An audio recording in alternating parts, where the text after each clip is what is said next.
Assalamualaikum warahmatullahi wabarakatuh. Selamat pagi. Bagaimana kabarnya semuanya, Nana? Semoga kalian selalu dalam lindungan Allah. Oke, bertemu lagi dengan Bu Sugiyati. Hari ini kita akan belajar tentang konsep ABCD dalam meraih kesuksesan. Yang pertama, terkait dengan sukses, bagaimana kalian akan mewujudkan kesuksesan atau keinginan kalian tanpa memperhatikan keseimbangan dan keselarasan antara konsep A, B, dan C. Apa itu A, B, dan C? Nah, oke. A itu adalah ambisi, di mana ambisi itu adalah keinginan yang ingin dicapai secara emosional yang kuat. Kemudian bakat yang kedua, bakat dan minat itu adalah sebuah potensi diri yang dimiliki oleh manusia, di mana potensi tersebut harus dioptimalkan untuk mendukung sebuah cita-cita. Nah, kemudian yang ketiga adalah cara atau strategi, di mana ketika kita menginginkan sebuah cita-cita atau memiliki cita-cita, maka kita harus punya yang namanya strategi untuk mencapai atau meraih cita-cita yang kita inginkan. Dan yang keempat, D, nah itu adalah doa, di mana kita setiap manusia itu harusnya selalu menghadirkan Tuhan dalam kegiatan atau aktivitas yang kita lakukan. Nah, pepatah bilang bahwasanya orang ketika berusaha tanpa adanya doa itu adalah orang yang sombong, seakan-akan dia itu merasa bahwasannya dirinya lah yang selalu membuat cita-cita itu tercapai tanpa adanya campur tangan Tuhan, padahal tidak. Ya, terus ketika kita hanya berdoa tanpa adanya usaha, itu nonsen, itu namanya bohong. Nah, masa contohnya seperti kita pingin dapat uang yang banyak, tapi kita hanya pekerjaannya doa aja tanpa ada usaha untuk bekerja. Lah, kira-kira apa yang mungkin uang itu jatuh dengan sendirinya? Tidak kan? Nah, sama. Makanya adanya doa dan usaha itu adalah penting. Oke, kemudian hubungan antara cita-cita dan karir. Apa? Coba. Nah, hubungannya itu hubungan antara cita-cita dengan karir itu sangat erat sekali. Kenapa?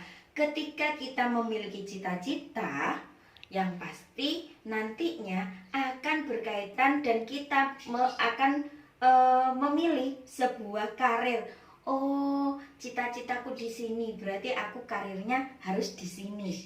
Seperti itu, ya. Nah, kemudian hubungannya hubungan antara bakat dengan cita-cita. Nah, ini ketika kalian memiliki yang bakat itu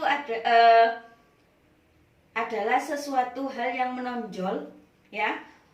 Kemudian biar dia itu menonjol, maka kita harus melatihnya terus menerus. Kemudian setelah kita punya bakat, pasti ada yang namanya minat.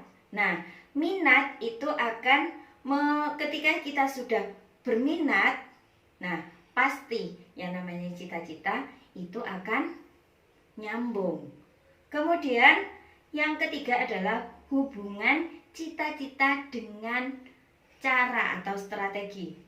Dengan kita memiliki strategi, ya, strategi untuk mencapai cita-cita kita, maka insya Allah kita akan dapat meraih cita-cita kita dengan baik.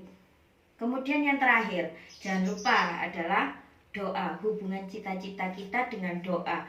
Nah, doa itu penting untuk menyelaraskan ya namanya cita-cita kita atau karir kita. Perlu ditunjang dengan yang namanya doa. Terutama kita perlu yang namanya doa dari kedua orang tua kita, ya. Jangan lupa ya berangkat ke sekolah atau mau berangkat kerja atau datang sekolah atau datang bekerja, nah usahakan selalu mohon doa restu dari kedua orang tua. Nah, sekarang ada tips untuk doa yang terbaik. Yang pertama adalah kita harus merendahkan diri kita kepada Tuhan, bukan merendahkan diri kita kepada orang lain ya, tapi merendahkan diri kita kepada Tuhan. Kemudian yang kedua adalah tips yang kedua itu adalah yakin bahwasannya doa kita itu akan terkabul. Tips yang ketiga adalah mohon sesuatu yang baik. Jangan mendoakan orang yang jelek ya, itu sama aja kita mendoakan diri kita sendiri. Nah, kemudian tips untuk memilih cita-cita yang baik yaitu adalah tentukan cita-cita kita, kemudian impian dan tujuan itu harus lebih spesifik lagi ya. Misalnya saya kepingin menjadi orang sukses. Orang sukses itu kan masih luas. Jadi harus lebih spesifik lagi. Misalnya saya menginginkan menjadi guru bidang studi apa, seperti itu misalnya. Oke? Kira-kira bisa dimengerti sayang semuanya? Oke? Kalau begitu kita akan bertemu di layanan yang lain ya. Oke, terima kasih. Mungkin itu hanya materi yang Ibu bisa sampaikan hari ini. Terima kasih. Assalamualaikum warahmatullahi wabarakatuh.